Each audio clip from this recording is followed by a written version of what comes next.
ಎಲ್ಲ ನಮ್ಮ ಶಾಸಕ ಮಿತ್ರರೊಂದಿಗೆ ಭೇಟಿಯನ್ನು ಮಾಡಿದ್ದೇವೆ. ರಾಜ್ಯದಲ್ಲಿ ಇಷ್ಟು ದೊಡ್ಡ ಹಗರಣ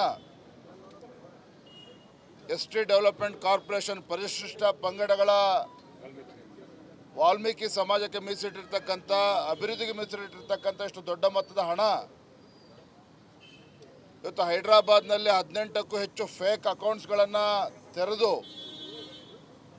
ಹಣವನ್ನು ಅಲ್ಲಿ ಅಕ್ರಮವಾಗಿ ವರ್ಗಾವಣೆ ಮಾಡಿರ್ತಕ್ಕಂಥದ್ದು ದೊಡ್ಡ ಒಂದು ಭ್ರಷ್ಟಾಚಾರ ಇವತ್ತೇನು ನಡೆದಿದೆ. ಹಣಕಾಸಿನ ಇಲಾಖೆಯ ಅನುಮತಿ ಇಲ್ಲದೆ ನಡೆಯೋದಕ್ಕೆ ಸಾಧ್ಯನೇ ಇಲ್ಲ.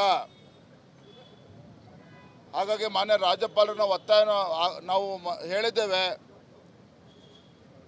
ಮಾನ್ಯ ಮುಖ್ಯಮಂತ್ರಿಗಳೇ ಇದು ಹಣಕಾಸಿನ ಒಂದು ಇಲಾಖೆಯನ್ನು ನಿರ್ವಹಿಸ್ತಾ ಇರ್ತಕ್ಕಂಥ ಸಂದರ್ಭದಲ್ಲಿ ಮುಖ್ಯಮಂತ್ರಿಗಳ ಗಮನಕ್ಕೆ ಬರ್ದೇ ಈ ಒಂದು ದೊಡ್ಡ ಹಗರಣ ನಡೆಯೋದಕ್ಕೆ ಸಾಧ್ಯ ಇಲ್ಲ.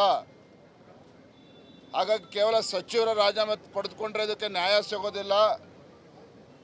ಮುಖ್ಯಮಂತ್ರಿಗಳು ಸಹ ಇದಕ್ಕೆ ನೇರ ಹೊಣೆಗಾರರಾಗ್ತಾರೆ. ಮುಖ್ಯಮಂತ್ರಿಗಳ ರಾಜೀನಾಮೆನೇ ಪಡೆದುಕೊಳ್ಬೇಕು ಅಂತೇಳಿ ಮಾನ್ಯ ರಾಜ್ಯಪಾಲರಲ್ಲಿ ನಾವು ತಿಳಿಸಿದ್ದೇವೆ. ಬಹುಶಃ ರಾಜ್ಯದ ಇತಿಹಾಸದಲ್ಲಿ ಇಷ್ಟು ದೊಡ್ಡ ಭ್ರಷ್ಟಾಚಾರದ ಪ್ರಕರಣ ಇನ್ನೆಂದೂ ಕೂಡ ಆಗಿರಲಿಲ್ಲ, ನಡೆದಿರಲಿಲ್ಲ. ಹಾಗಾಗಿ ಮಾನ್ಯ ಮುಖ್ಯಮಂತ್ರಿಗಳು ಹಗರಣ ನಡೆದಿಷ್ಟು ದಿನಗಳು ಆದರೂ ಸಹ ಸಚಿವರ ರಾಜೀನಾಮೆನ ಪಡೆದುಕೊಳ್ಳೋಕ್ಕೂ ಕೂಡ ಹಿಂದೆ ಮುಂದೆ ನೋಡ್ತಾ ಇದ್ದಾರೆ. ಸಿಬಿಐ ತನಿಖೆ ಒತ್ತಾಯ ಮಾಡಿದಾಗ ಅದಕ್ಕೂ ಕೂಡ ಇವರು ಮಣದಿಲ್ಲ ಅಂತ ಹೇಳಿದ್ರೆ ಇದರಲ್ಲಿ ಸ್ಪಷ್ಟವಾಗಿ ಗೊತ್ತಾಗ್ತದೆ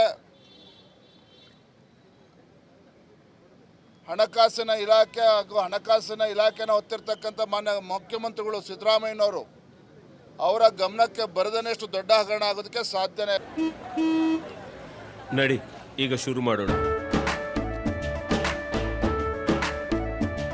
ಕೇಸರಿಯಿಂದ ಮನೋಲ್ಲಾಸ ಮನಸ್ಸು ಮತ್ತೇರಿ ಕುಣಿದಾಡಿದೆ ನೋಡು, ಮನಸ್ಸು ಮತ್ತೇರಿ ಕುಣಿದಾಡಿದೆ ನೋಡು.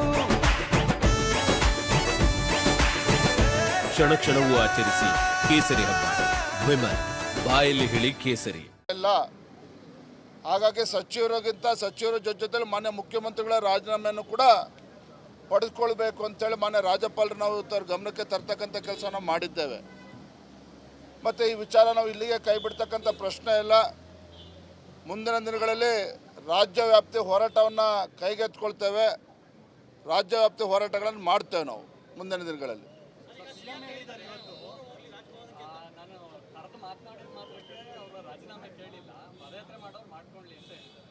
ಈ ರೀತಿ ಉಡಾಫೆಯಾಗಿ ಮಾತನಾಡಿಕೊಂಡೇ ಇವತ್ತು ನಿಮ್ಮ ಪರಿಸ್ಥಿತಿಯಲ್ಲಿ ಬಂದಿರತಕ್ಕಂಥದ್ದು. ಏನು ಗ್ಯಾರಂಟಿಗಳನ್ನ ಹೇಳ್ಕೊಂಡು ಇವತ್ತು 20ಕ್ಕೂ ಹೆಚ್ಚು ಸಂಸದರನ್ನ ಗೆಲ್ತೇವೆ ಅನ್ನೋ ಭ್ರಮೆನಲ್ಲಿ ನೀವಿದ್ದರೆ ಇವತ್ತು ಈ ಸರ್ಕಾರದ ಯೋಗ್ಯತೆ ಏನು ಅಂತೇಳಿ ರಾಜ್ಯದ ಮತದಾರರು ತೋರಿಸ್ಕೊಟ್ಟಿದ್ದಾರೆ.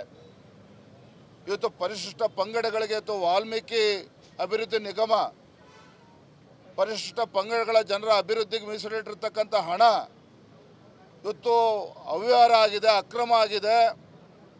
ಈ ಹಣವನ್ನು ಹೈದರಾಬಾದ್ಗೆ ಟ್ರಾನ್ಸ್ಫರ್ ಮಾಡಿ ಲೋಕಸಭಾ ಚುನಾವಣೆಗೂ ಕೂಡ ಇದನ್ನು ಬಳಸ್ಕೊಂಡಿದ್ದಾರೆ.